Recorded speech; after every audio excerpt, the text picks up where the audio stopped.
Assalamualaikum, salam sejahtera. Ini Utama TVS 9 November 2020. Saya Luqman Muhammad. Dan saya Zuliza Awang, ikuti berita ini. Kita mulakan Utama TVS malam ini dengan laporan persidangan Dewan Undangan Negeri Sarawak yang bermula hari ini. Mesyuarat kedua penggal kelima Dewan Dun Sarawak ke-18 hari ini dimulakan dengan penetapan prosedur operasi standard SOP oleh Speaker Dun Datuk Muhammad Asfia Awang Nasar. Dalam ucapan pemasyurannya, Asfia berkata, Dun Sarawak memasang penghadang lut sinar di antara setiap meja tempat duduk adun bagi menetapkan jarak fizikal. Inisiatif itu katanya untuk mengurangkan risiko jangkitan dan penularan wabak COVID-19. Saya memohon perhatian semua ahli-ahli yang berhormat bahawa pemakaian pelitup muka face mask adalah diwajibkan pada setiap masa di dalam Dewan dan hanya dibuka sekiranya yang berhormat hendak berucap. Pihak Dewan yang mulia ini ada menyediakan sebuah rehal meja kayu bagi setiap ahli yang berhormat di dalam Dewan ini. Ia adalah untuk meletakkan teks ucapan yang berhormat semasa berucap. Dalam usaha untuk mengekang penyebaran COVID-19, persidangan kali ini telah dipendekkan menjadi 5 hari bermula 9 hingga 13 November. Sejumlah RM90.832 bilion dicadangkan dalam Belanjawan Sarawak 2021 yang terus menumpukan kepada pembangunan di negeri ini. Ketua Menteri Datuk Patinggi Abang Johari Tun Openg berkata, daripada jumlah tersebut, sejumlah RM6 bilion untuk digunakan dalam akaun dana pembangunan bagi membiayai pelaksanaan pelbagai program dan projek pembangunan. Manakala RM30.832 bilion adalah untuk pembelanjaan operasi. The proposed operating expenditure of RM3.832 billion in 2021 consists of the following. 1. RM874 million or 23% for personnel emoluments. 2. RM1.269 billion or 33% for supplies and services. 3. RM1.295 billion or 34% for grants and fixed payment, which include operating grant to statutory bodies and local authorities, servicing of public debts, and payments of gratuities, pension, scholarship, including financial and welfare assistance under BKSS, for RM73 million for the procurement of assets, and RM321 million for other operating expenses.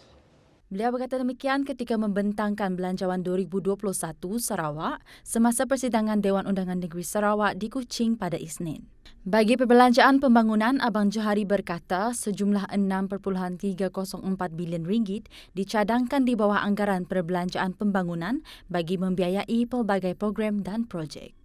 Katanya anggaran ini telah dipertimbangkan antara lain komitmen untuk menyelesaikan pelaksanaan projek yang sedang berjalan dari Rancangan Malaysia ke-11, RMK-11, keupayaan untuk melaksanakan projek sepanjang tahun dan pelaksanaan projek pemangkin berimpak tinggi dan tumpuan rakyat. Beliau berkata belanjawan yang bertemakan menyemarakkan semula ekonomi ke arah berdaya tahan, prihatin dan masyarakat inklusif ini juga dijangka menjana lebihan RM180 juta. Katanya ia berdasarkan anggaran pendapatan sebanyak RM10.012 bilion dan jumlah perbelanjaan biasa yang dicadangkan sebanyak RM9.832 bilion.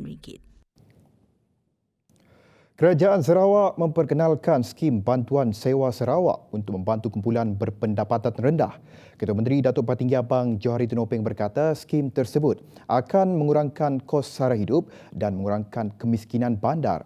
Katanya di bawah skim tersebut, pemohon yang layak dari kumpulan pendapatan yang rendah akan menerima bantuan sewaan RM200 sebulan hingga tempoh maksimum 36 bulan atau 3 tahun. Under this scheme, eligible applicants from the low income group will receive a rental assistance of 200 ringgit per month for up to maximum of 36 months or 3 years. A sum of 48 million ringgit will be set aside under this budget, and that will benefit about 20,000 eligible households. Those are renting especially in highly populated areas like Kuching, Bintulu.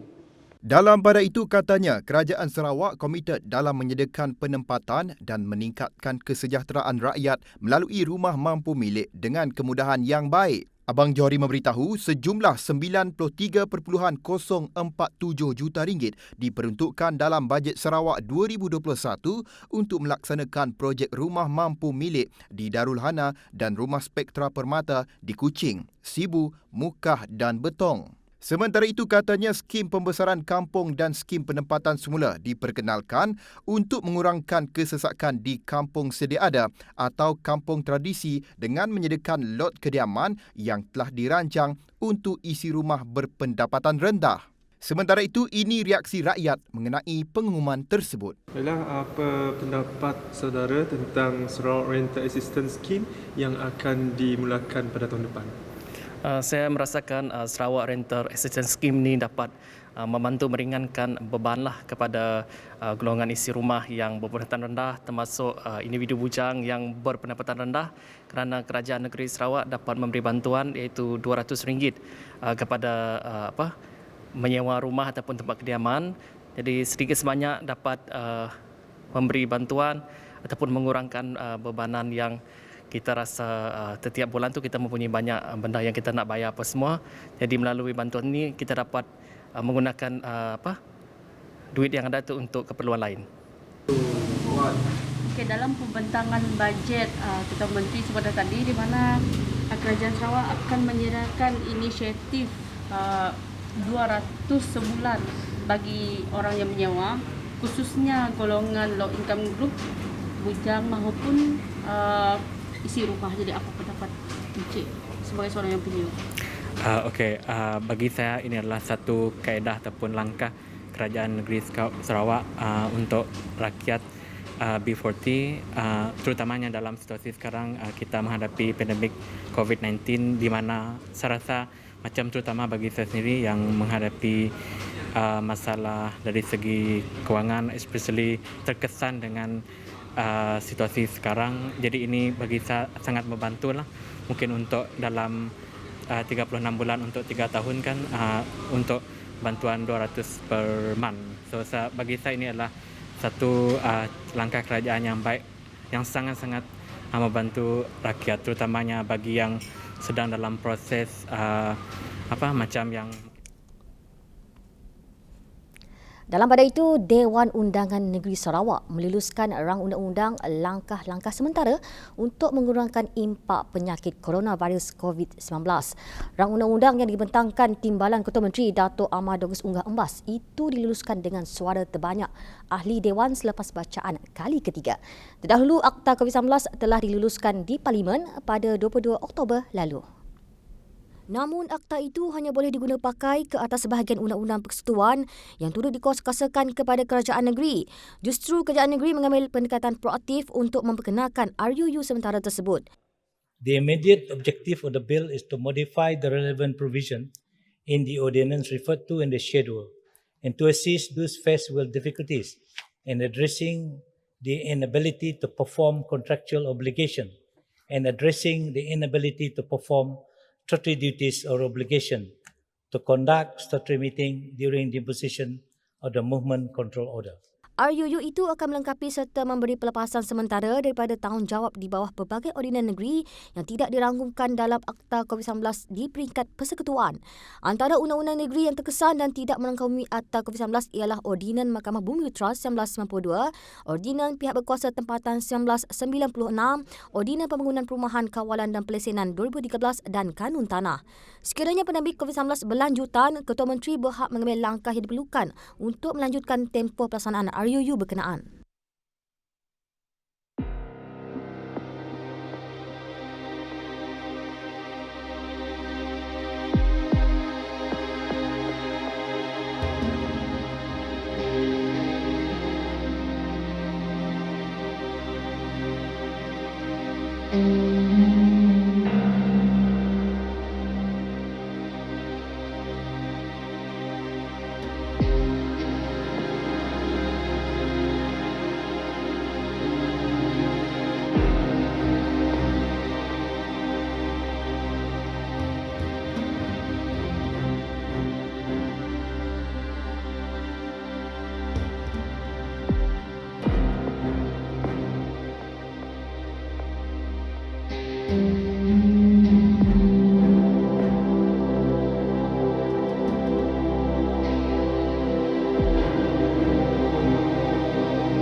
Bertemu kembali.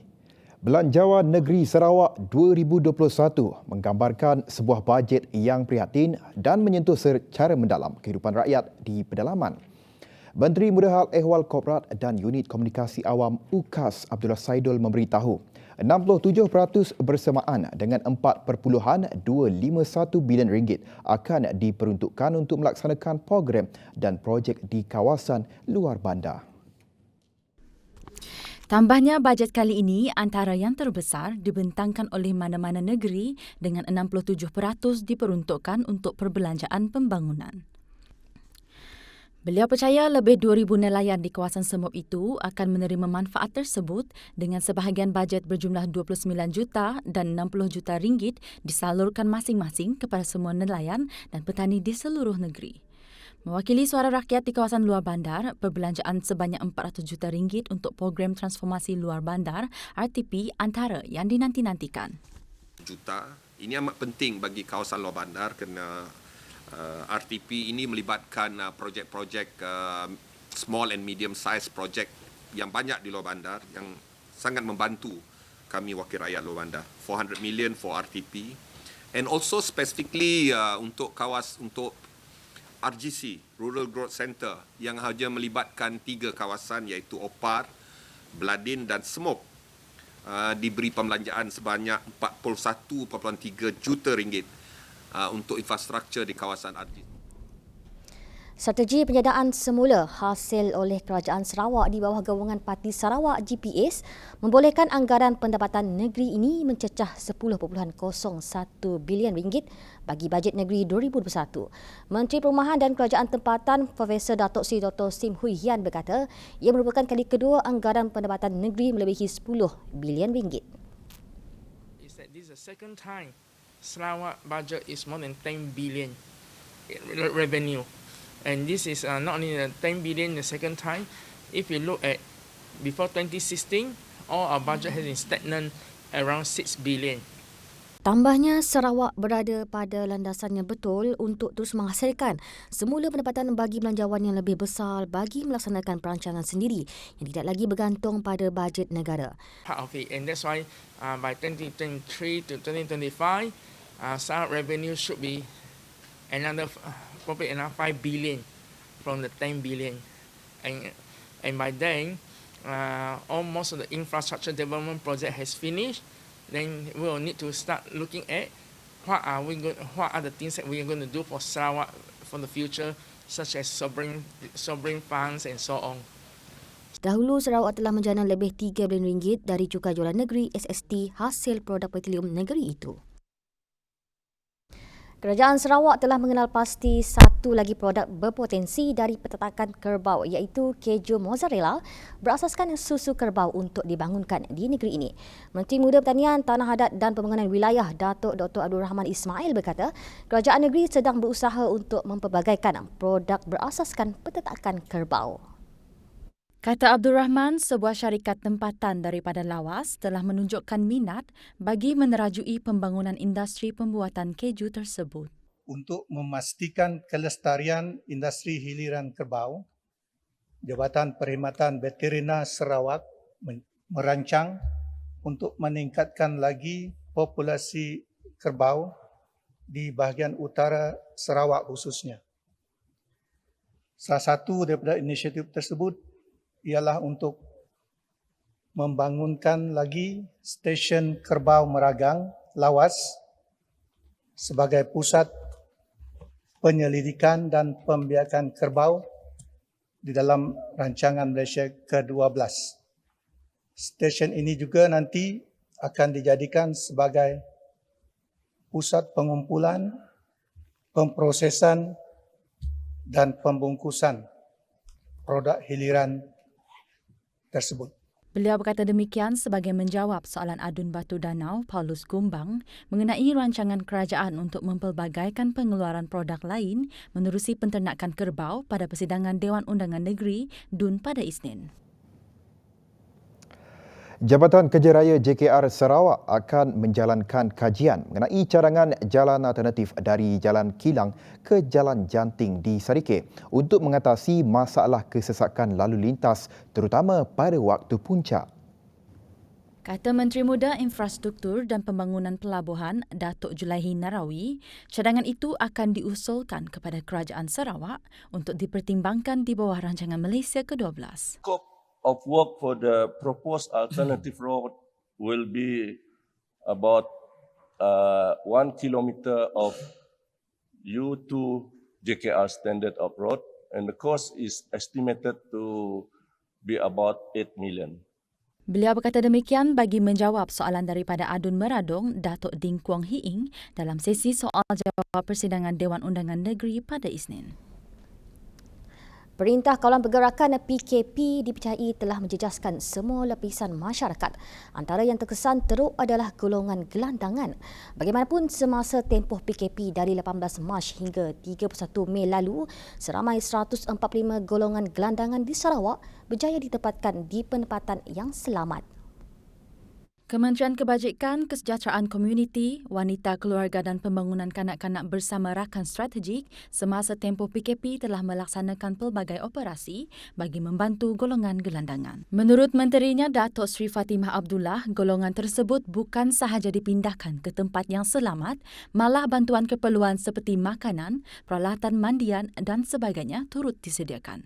Our record shows a total of 145 homeless people, and they were saved and placed at various temporary shelters provided by the government during this time. They were provided with assistance such as food, portable tent, hygiene kit and sleeping bags. Beliau berkata demikian ketika menjawab pertanyaan Adun Bukit Asih Airing Chang pada persidangan Dewan Undangan Negeri pada Isnin. Tambah Fatimah lagi, langkah-langkah jangka panjang turut akan dilaksanakan untuk mengurangkan isu ini. Antara contoh inisiatif yang telah dilaksanakan adalah penubuhan tempat selamat gelandangan TSG, projek perintisnya di Sibu dengan kelulusan peruntukan kira-kira RM790,000. Bagi tujuan itu, Rumah Majlis Kebajikan dan Sukan Anggota-Anggota Kerajaan Malaysia Maksak Bahagian Sibu Jalan Sanyan akan diubah suai dan ditukar kepada TSG Sibu.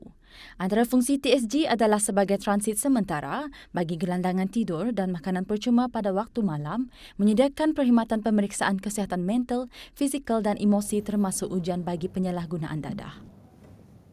Bertemu kembali. Kementerian Kesihatan Malaysia KKM sedang mengkaji keperluan tambahan mesin hemodialisis di Hospital Kapit Sarawak di samping mengenal pasti lokasi sesuai untuk membina unit hemodialisis baru bagi menampung peningkatan bilangan pesakit yang memerlukan rawatan di kawasan itu.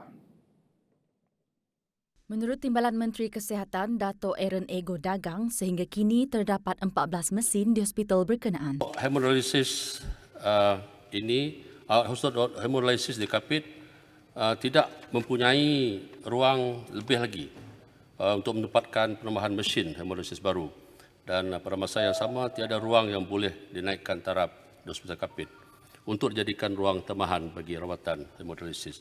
Beliau berkata demikian bagi menjawab soalan Ahli Parlimen Hulu Rajang, Datuk Wilson Ugak Kumbong, sama ada kerajaan bercadang menambah mesin dialisis di Hospital Kapit, Klinik Kesihatan Song, Klinik Kesihatan Belaga, Klinik Kesihatan Sungai Asap dan Klinik Kesihatan Tubau. Aaron menjelaskan di Klinik Kesihatan Song pula terdapat 7 mesin hemodialisis di klinik itu. Bagaimanapun beliau berkata buat masa ini tiada mesin hemodialisis di Klinik Kesihatan Belaga, Klinik Kesihatan Sungai Asap dan Klinik Kesihatan Tubau di Sarawak kerana jumlah pesakit yang sedikit dan pesakit dari daerah berkenaan sedang dan akan menjalani rawatan di Hospital Bintulu. Dan kalau mengikut kriteria untuk kita menubuhkan hemodialisis di hospital, kita menggalakkan di hospital, kita mempunyai at least di antara 20 atau 32 orang pesakit untuk kita menempatkan 3 ke 4 mesin dengan pegawai ataupun staf minimum 3 orang. Belanjawan 2021 yang dibentang di Dewan Rakyat Jumaat lepas tidak meanaktirikan Sarawak. Malah ianya dapat membantu Sarawak membuat persediaan menjadi negeri maju menjelang 2030.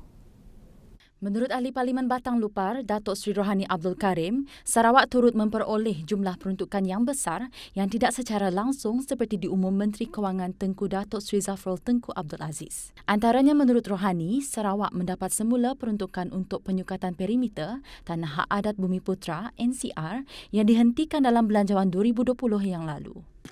Sarawak turut mendapat peruntukan besar yang memberi manfaat terus kepada golongan sasar, iaitu seperti peruntukan kebajikan untuk golongan penerima bantuan bulanan, peruntukan yang disalurkan kepada usahawan menerusi Kementerian Pembangunan Usahawan dan Koperasi. Bukan itu sahaja, Sarawak turut mendapat agihan menerusi peruntukan yang disalurkan melalui kementerian-kementerian lain. Oleh yang demikian, bagi saya, tidak timbul isu Sarawak dianaktirikan. Bahkan kesemua peruntukan ini akan dapat membantu Sarawak membuat persediaan menjadi negeri maju menjelang tahun 2030 nanti. Beliau berkata demikian ketika membahaskan rang undang-undang perbekalan 2021 belanjawan di Dewan Rakyat. Sementara itu, Rohani berkata pengumuman kerajaan untuk memperluaskan perkhidmatan bank bergerak di Sabah dan Sarawak seperti yang dilaksanakan Kerajaan Negeri Sarawak sebelum ini adalah satu langkah yang cukup prihatin. Seperkara tentang bank bergerak yang diumumkan, realiti apa yang berlaku di Sarawak, terutamanya di kawasan luar bandar, mereka perlu beratur panjang di bank untuk mendapatkan wang bantuan ekoran kekurangan perkhidmatan bank di kawasan ini.